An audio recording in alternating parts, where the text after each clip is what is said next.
Snow fell in a quiet that seemed to swallow sound itself.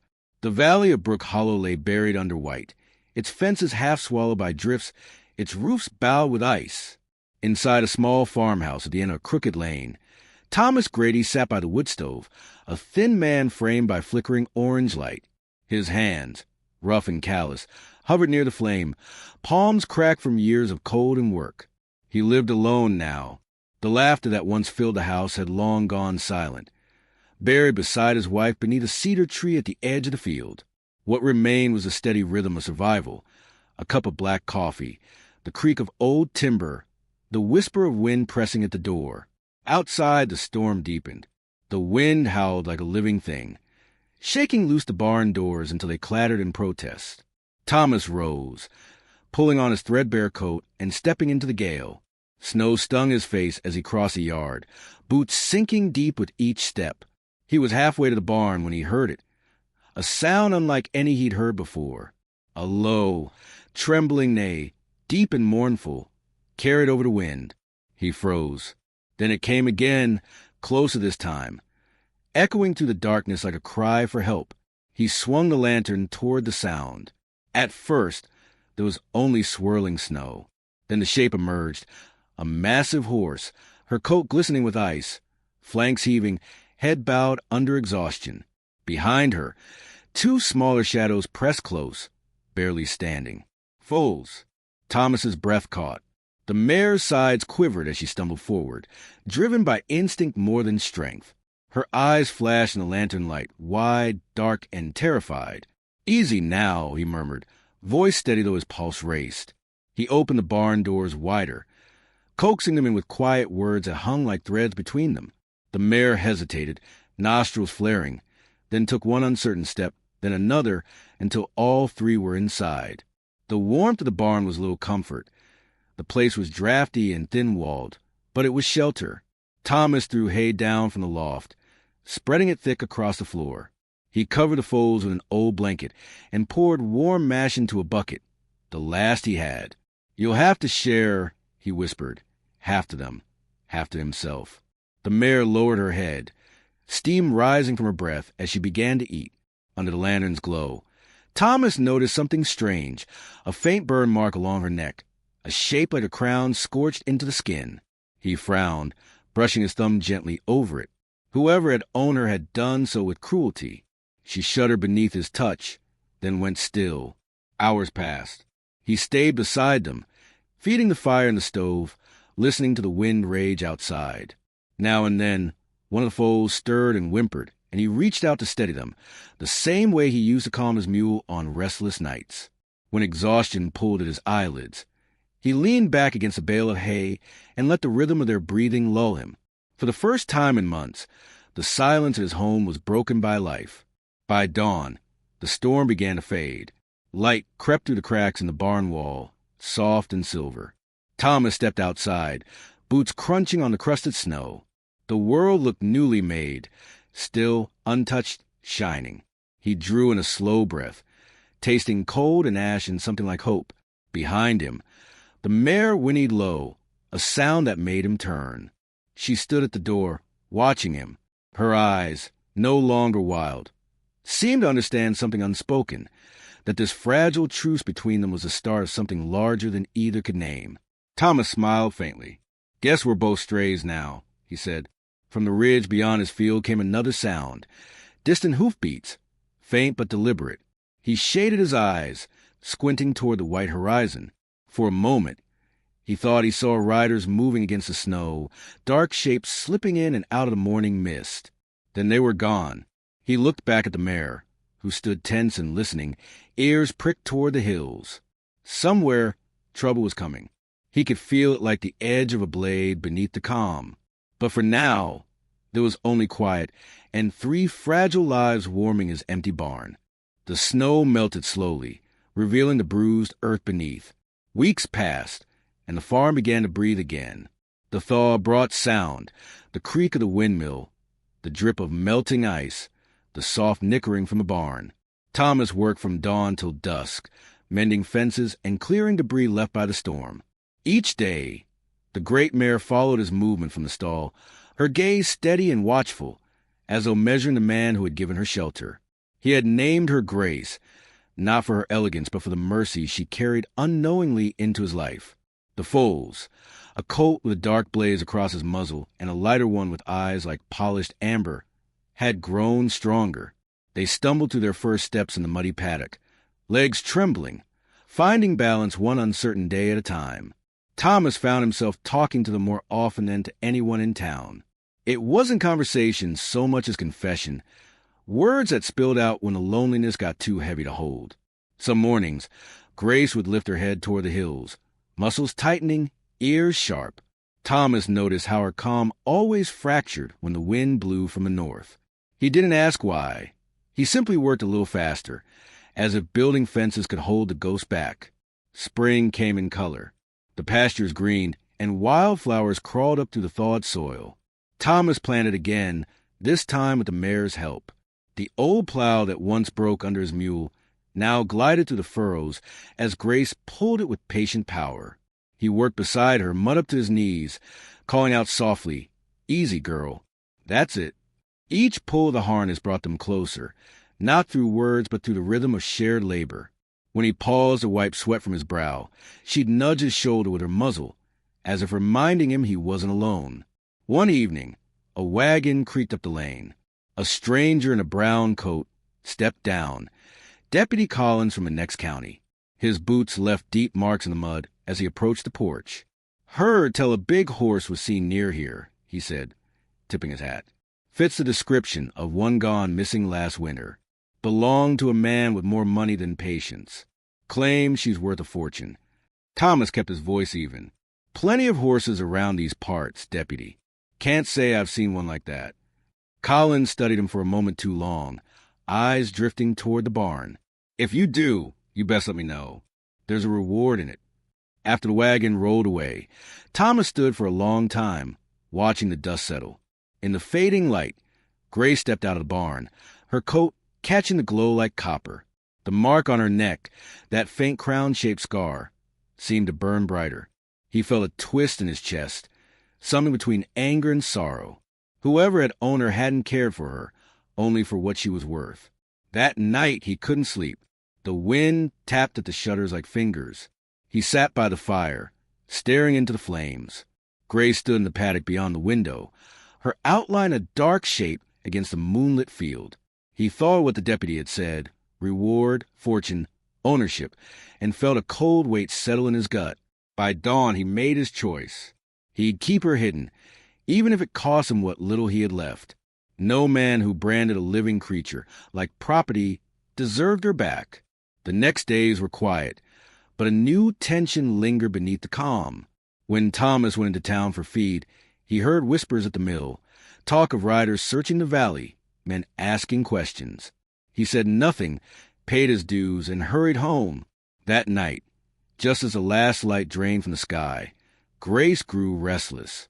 She paced the stall, ears twitching, nostrils flaring. Thomas stepped outside, following her gaze toward the ridge. Lanterns moved in the darkness, bobbing like fireflies, too many to mistake for travelers. His pulse quickened. He reached for his rifle, though he knew it wouldn't change much. The foals pressed against Grace's legs, trembling. Somewhere beyond the fields, a horse whinnied sharply, answered by another. The calm before the next storm had come, and this time Thomas knew it wasn't made of snow. The first thunder rolled just as the riders reached the edge of Thomas's land. Clouds swelled above the valley, bruised and heavy, the air thick with the smell of rain. Grace stood in the paddock, her coat slicked with sweat despite the cold, her foals pressed against her flanks.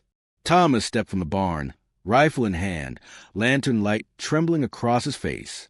The men dismounted slowly, their boots sinking into the mud. At their front rode a tall man in a dark wool coat, his gloved hands neat on the reins. His voice, when it came, was smooth but cold. "Name's Everett," he said. "You've got something that belongs to me." His gaze slid past Thomas, toward the mare, and lingered on the faint crown-shaped scar on her neck. "There she is, my prize Clydesdale, stolen 6 months ago." "She's no one's prize now," Thomas replied quietly. "You lost her when you treated her like a thing." Everett smiled without warmth.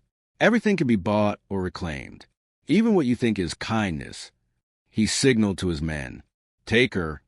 Thomas moved before he thought, stepping between them and the barn door. The rifle stayed low, not in threat, but in warning. You're not taking her. She's got Foals. She's not going anywhere with you. Everett's eyes narrowed. Do you even know what she's worth? The bloodline, the breeding? I don't care what she's worth, Thomas said. She's free now. The words seemed to hang in the rain, heavy and defiant. One of the men laughed, a short, sharp sound. Then another stepped forward with a rope. Grace snorted, pawing the ground. Sensing the shift, the foals cried softly behind her. When the man raised the rope, she reared, hooves slicing the air, a flash of power against the storm's darkness. The men stumbled back, startled, but Everett didn't flinch. He pulled a pistol from his coat and leveled it at the mare. You either move her or I end this here. Thomas froze, every muscle tight. Put it down, he said. Rain began to fall, then at first, then in sheets. The world narrowed to the sound of hooves, thunder, and the hammer of his own heart. You'll have to shoot me first, Thomas said. Everett's expression didn't change. He fired, not at the mare but at Thomas. The shot cracked through the storm, grazing his arm and spinning him to the ground. The rifle fell into the mud. The sudden flash of pain pulled a sound from him, but it wasn't fear. It was anger. He pushed himself up, blood dripping down his sleeve. Grace screamed, a deep, raw sound that split the night, and then broke free of the halter, charging through the open gate. The foals followed, small streaks of light against the dark. The men shouted, scrambling to catch them, but the storm swallowed everything. Thomas stumbled after them, lantern swinging wildly, the wind tearing at his coat. He followed the thunder of hooves through the rain until he saw her at the edge of the ravine, standing firm though the ground beneath her crumbled. The foals pressed against her legs, eyes wide with terror. Behind him, Everett's men closed in, their lanterns flickering through the mist. Leave her, Everett shouted. She's cornered. Thomas turned, soaked and bleeding, his voice hoarse. She's not yours. Lightning tore the sky open, a white crack that blinded them all.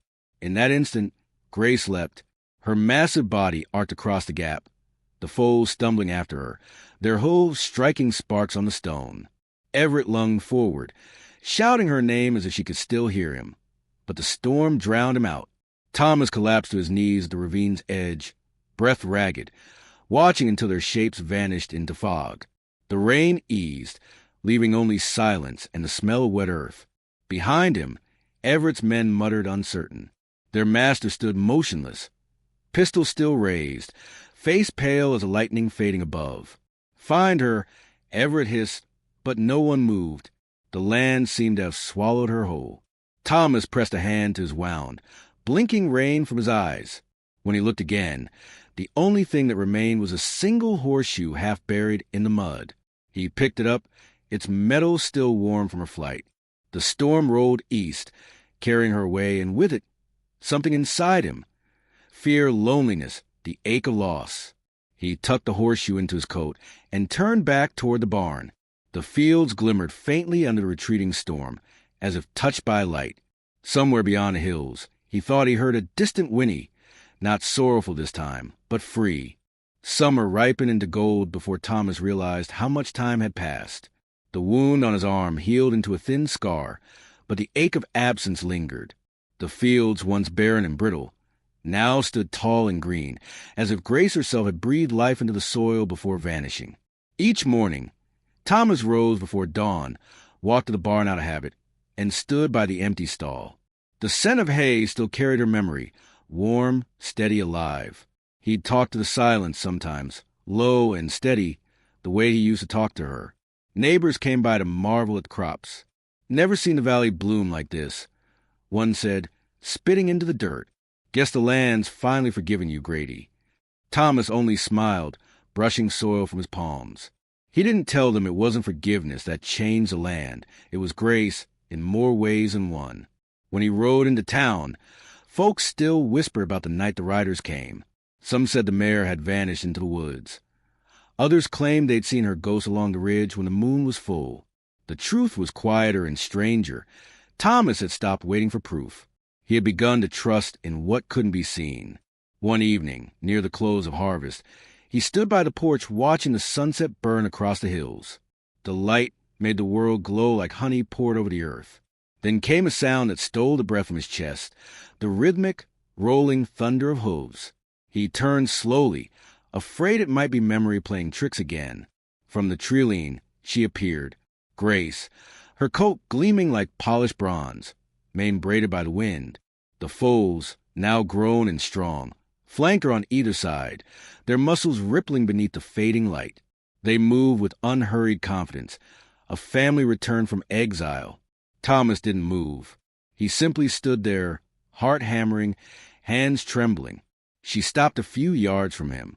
For a long, suspended moment, they stared at each other, man and horse, both changed, both marked by storms that had not broken them.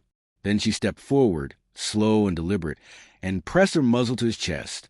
The familiar weight of her breath filled the space between them. He ran a hand along her neck, feeling the scar where the brand had been. It had faded, barely visible now. "You found your way back," he whispered. His voice cracked on the last word. Grace flicked her ears and nudged him gently, as though scolding him for ever doubting she would. The foals, no, not foals anymore, circled the yard, their hooves churning up the golden dust. Thomas noticed something glinting against the lead horse's bridle, a small silver tag engraved with his name. His throat tightened. Someone, somewhere, had known. Perhaps Everett had tried to reclaim her and failed, or perhaps Grace had found her own justice. It didn't matter. What mattered was that she had chosen to return. He opened the barn doors, though she didn't enter. She lingered at the threshold, eyes reflecting the firelight from inside. The moment felt sacred, fragile as breath. "You can stay," he murmured, "or you can go. Either way, you'll always have a home here." Grace gave a soft snort, the kind that sounded almost like laughter. Then she turned toward the open field. The others followed her, their shapes framed by the burning horizon. She paused once, looking back, before fading into the tall grass that shimmered under the dying sun. Thomas stood for a long time after they disappeared. The night settled gently, carrying the smell of hay and distant rain. Somewhere in the dark, an owl called, and from far beyond the hills came a single, low whinny. He smiled, eyes wet, the sound filling him with something he hadn't felt in years.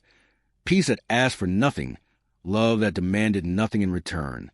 He sat on the porch as the stars came out, lantern flickering beside him. The horses were gone again, but the silence no longer felt empty. It felt alive, as if the valley itself breathed with him. "Maybe miracles don't fall from heaven," he said softly to the wind. "Maybe they just remember where they were fed." The words drifted into the darkness, and far off, carried on the night air, came the faint echo of hooves, steady, certain, eternal.